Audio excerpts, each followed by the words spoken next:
अथ शिवताण्डवस्तोत्रम्।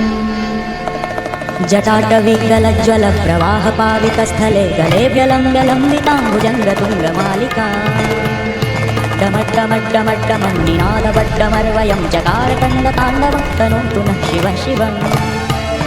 जटाकटाः सभ्रमं भ्रमन्निलिम्बनिर्झरी विलोलवीचिवल्लरी विराजमाना मूर्धनी धगद्धगद्धगज्ज्वलल्ललाटपट्टपावके किशोरचन्द्रशेखरे प्रतिक्षणं मम धराधरेन्द्रनन्दिनी विलासबन्धुबन्धु स्फुरद्दिगन्तसन्तति प्रमोदमानमानसे कृपाकटाक्षधोरिणी निरुद्धदुर्धरापदि भजिद्दिगम्बरे मनोविनोदमेतु वस्तुनि जटाभुजङ्गपिङ्गलः स्फुरत्मणामणिप्रभा कदम्बकुङ्कुमद्रवप्रलिप्तदिग्वधूमुखे मदान्दसिन्दुरस्फुरत्वगुत्तरीयमेदुरे मनोविनोदमद्भुतं विभर्तु भूतभर्तरी सहस्रलोचनप्रभुत्यशेषलेखशेखर प्रशूनधूलिधोरिणी विधूषरान्विपीठ भुजङ्गराजमालया निबद्धजातयूटक श्रिये चिराय जायतां चकोरबन्धुशेखर ललाटचत्वरज्वलद्धनञ्जयस्फुलिङ्गवानिपीतपञ्चसायकं नमन्निलिम्बनायकम्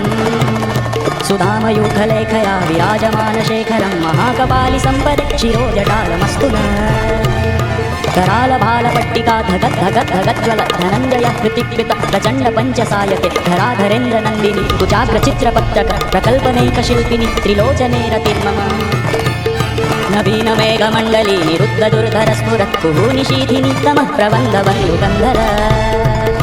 निलिम्बनिर्झरितरस्तनोतु कृत्तिसिन्धुरः कलानिधानबन्धुर श्रियं जगद्दुरन्धर प्रफुल्लनीलपङ्कज प्रपञ्चकालिमप्रभावलं विकण्ठकन्दलीरुचिप्रबुद्धकन्धरम्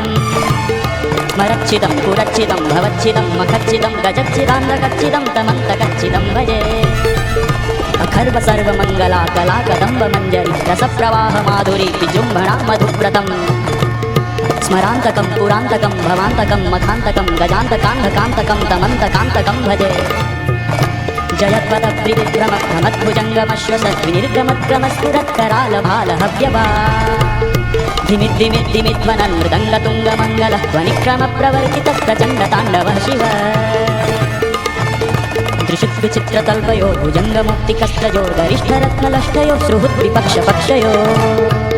त्रिणारविन्दुचक्षुष प्रदामहि महेन्द्रयो समप्रवृत्तिकः कदा सदाशिवं भजाम्यहम् कदा निलिम्बनिर्झरी निकुञ्जकोटरे वसन् विमुक्तदुर्मती सदाशिवस्तमञ्जलिवहन् विलोललोललोचन ललामभाललग्नकः शिवेति मन्त्रमुच्चरन् कदा सुखी भवाम्यहम् इमं हि नित्यमेव मुक्तमुत्तमोत्तमं स्तवं पठन् स्मरन् ब्रुवन्नरो विशुद्धिमेति सन्ततम् हरे गुरु सुभक्तिमाशु याति नान्यथा गतिं विमोहनं हि देहि सुशङ्करस्य चिन्तनं विमोहनं हि देहि सुशङ्करस्य चिन्तनम् पूजावसानसमये दशवक्त्रगीतं यः शम्भुः पूजनपरं पठति प्रदोषे तस्यास्तिरां रथगजेन्द्रतुरङ्गयुक्तान् लक्ष्मीं सदैव सुमुखीं प्रददाति शम्भुः।